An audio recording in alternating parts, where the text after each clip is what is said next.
The Drift protocol has a lot of things going for it. The usage is increasing. This is the total value locked on the Solana chain, and that usage might even accelerate in the next 1 or 2 months. Let's have a look at the good, the bad, and the ugly. So here's one of the good things. When we look at the total value locked not in US dollars but measured in Solana, the growth is even more steady. So all the fluctuation we can see on the US dollar chart is solely because crypto as a whole fluctuates, but the adoption is pretty constant. Now, a lot of that total value locked increase has to do with existing users. So there aren't too many new users coming in, at least for the perpetual futures product, but the platform is very sticky. Many people that once tried it continue to use it. And so we see a pretty stable number of transactions over time. We're seeing quite a few assets deposited this month, and the insurance fund tends to grow with that. Now here's the bread and butter product of Drift protocol. It's a decentralized perpetual futures trading platform on Solana. So if you feel like gambling, you can bet with 20x on Solana, on Bitcoin, or on Ethereum, and even on some more exotic cryptocurrencies. We've got even meme coins in here, Popcat, etc. But the perpetual futures is actually not what's interesting here. At first glance, the token looks super boring. Since its airdrop in May of this year, we simply just went sideways. Now we are at 49 cents. But here's the kicker. The focus of Drift becomes now its new betting platform. So check this out. This is their Twitter, Bet on Drift. It's got 111,000 followers. And here's the product, the Bet product on Drift, with a 52% chance that Donald Trump will win the election. There is $3 million on that bet. There's another $21 million on whether or not Kamala Harris will win the popular vote. So we've got 5 political bets open right now. Formula 1 betting is going to come. And since the presidential election will be on the 5th of November, this is where I believe a lot of adoption for Drift can accelerate. And that might lead us to breaking finally the sideways trading range. Now one has to wonder, why did the price go sideways? While at the same time the usage of the platform is growing. I believe the reason for that price underperformance, relatively speaking, is twofold. First of all, we had a lot of receivers of the airdrop that simply sold that governance token.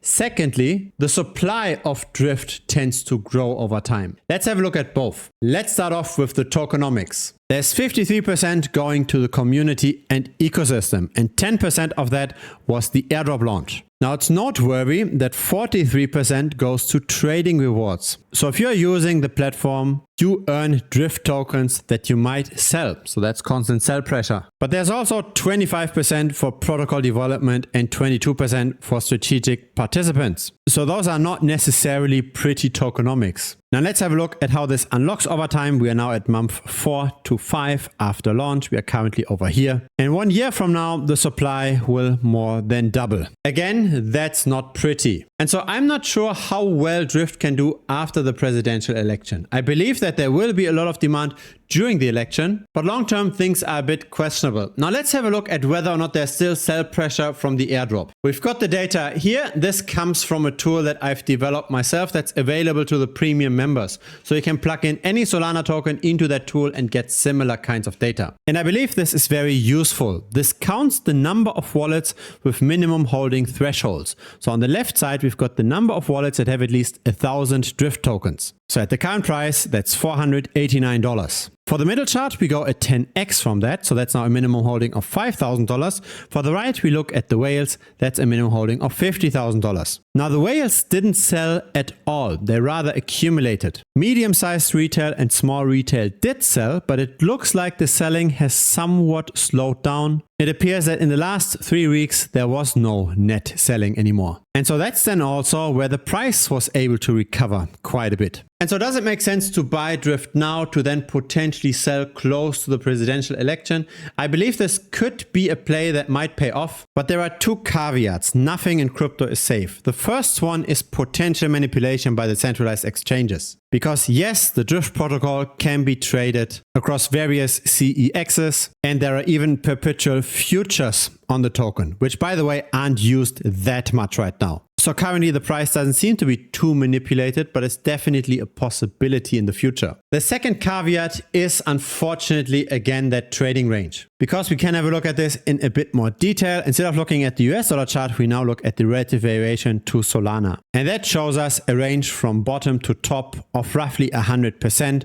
or the other way around of minus 50%. And unfortunately, we are pretty high on that range. And so psychologically, some people might take profit over here. But still looking at the number of retail investors, it seems like not too many people are exiting just yet. And so I believe the Drift token is a nice short-term bet up until the presidential election. What happens afterwards is of course in the stars. Will the platform still be used enough with the Formula 1 product? Will the bad tokenomics take over? Nobody knows. But at least for now, things seem to be aligned quite nicely. The rails are buying, small retail stopped selling, and Drift is heavily betting on additional usage due to this event.